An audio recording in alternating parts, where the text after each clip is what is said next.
And the chief priests and the elders of the culture are always like, choose Barabbas. Come on, choose him. Come on. It's quick. It's better. And every day we get this choice before us. And I want you to ask yourself, do you choose Jesus every day? Or do you choose what's quick, satisfying, easier? Because disobedience is always easier.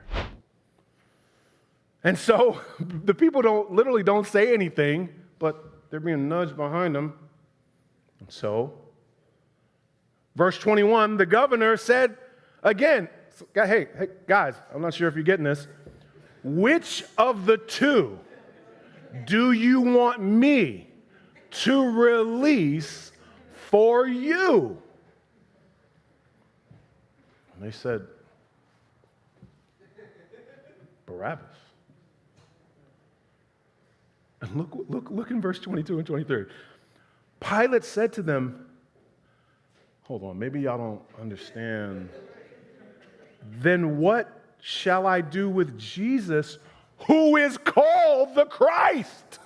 The one y'all been calling anointed one and Messiah. What do you want? Now, mind you, he knows it's crucifixion or release, but he's like, they can't actually want to kill this man that's done nothing. These people are religious and they know God, apparently.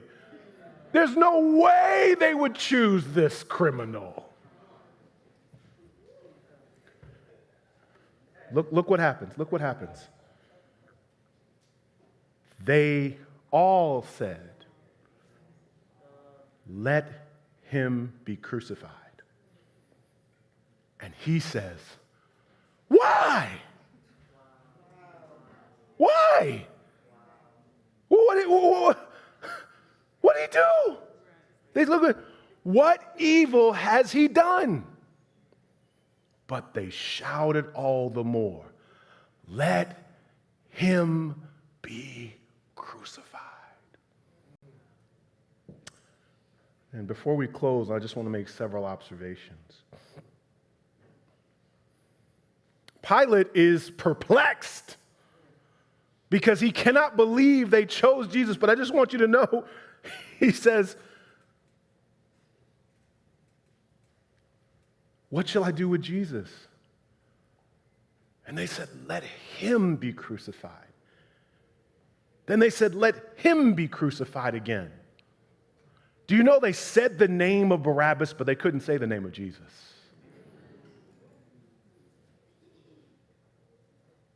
There was probably too much conviction, probably too much fear, probably too much doubt.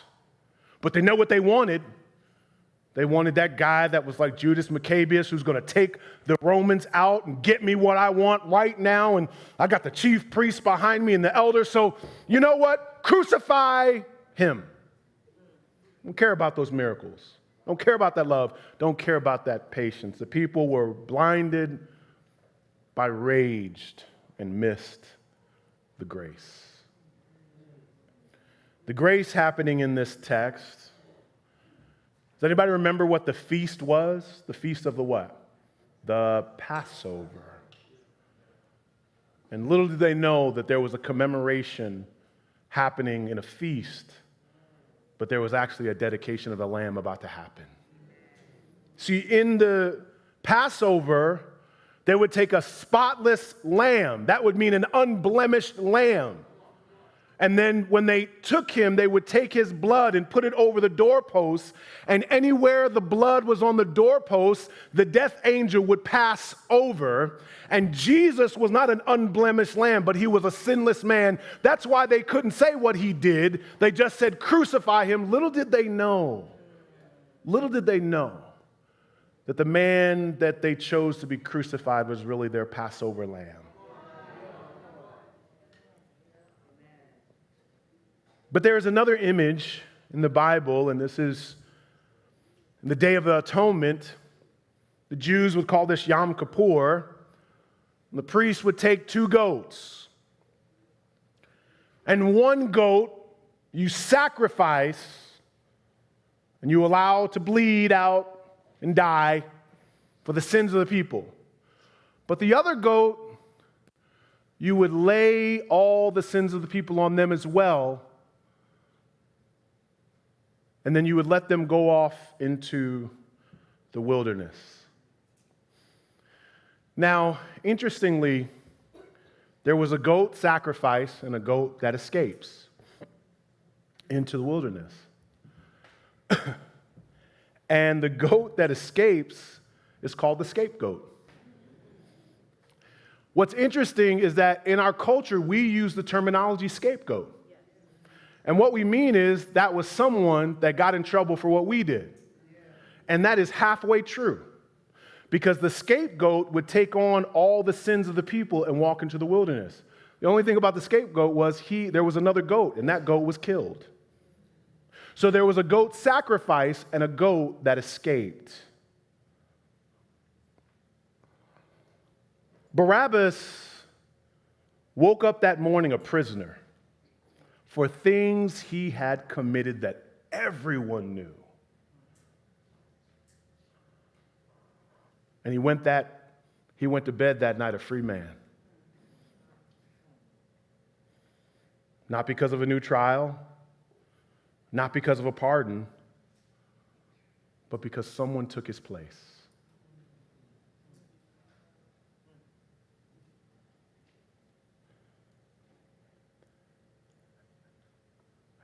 And can you imagine Barabbas just walking around that day? Barabbas just going to the bar, going to the club. And people are like, look at Barabbas chilling. And Barabbas is like, I'm out, I'm free. And Barabbas knows he's guilty, and everyone knows he's guilty. And his guilt historically would be a symbol of not just his own guilt, but the people joined him in corruption. That's why Pilate was perplexed. We say he was a notorious prisoner, right? Insurrectionist, murderer, rebel, robber. Why would God allow someone that everyone knew was guilty to go free for someone so innocent? It was the obviously guilty set free by the obviously innocent. Why? Why do we talk about Barabbas? Because he took someone so guilty and replaced it with someone so innocent so that you would know that though you may not be a rebel, a prisoner, an insurrectionist, you know you're guilty of your sin. You've walked in here today with shame on your heart, with blame on your mind, with sin in your mind. And he put the most notorious criminal up there to say, if God would save him, what more could he do for you?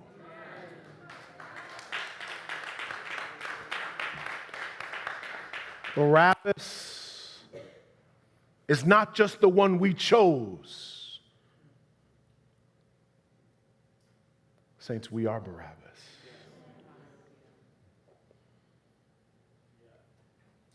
And I know every day you're trying to live like Jesus, but you got a little Barabbas in you. And you walk around so sad when you sin. And I'm just a sinner. And I'm not going to go to church because I sinned last night. What'd you do?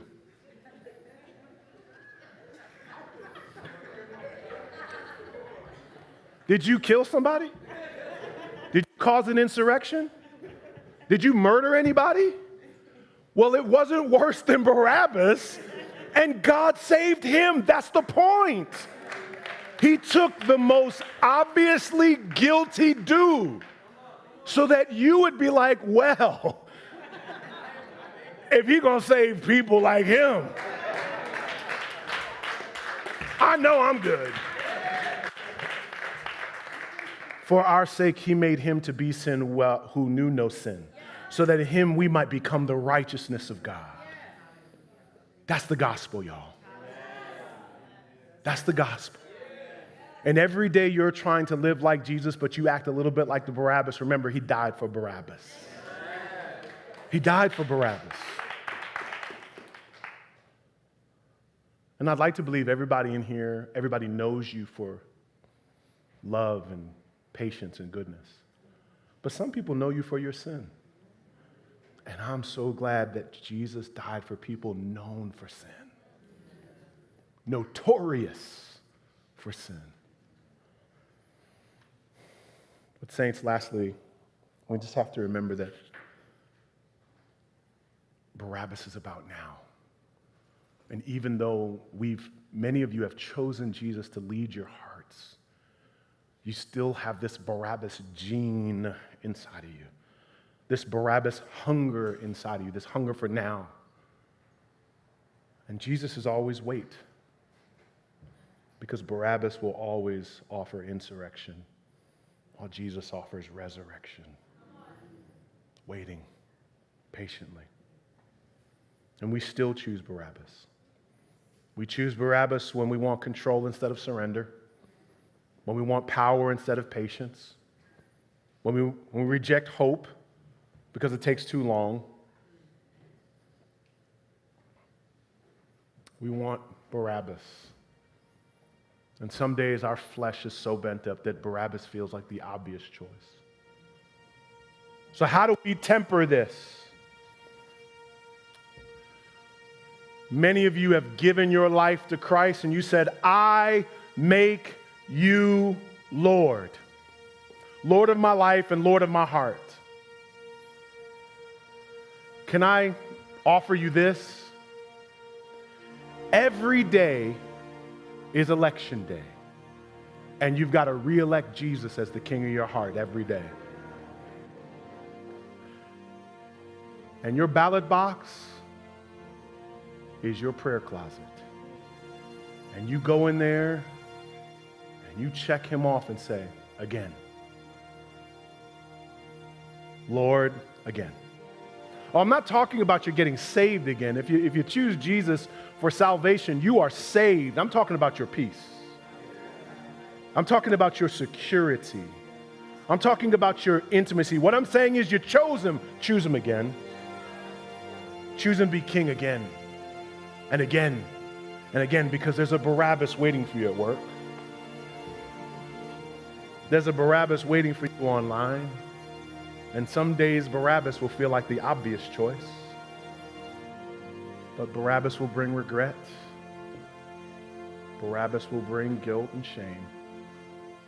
And Jesus will offer you hope and peace. And so today, there's an election tomorrow morning. And there's an obvious choice. Choose wisely. Choose Jesus day by day. And if you haven't made that number one selection of Jesus, I'm going to offer you that in just a second. I want you to pray about that. Can you stand?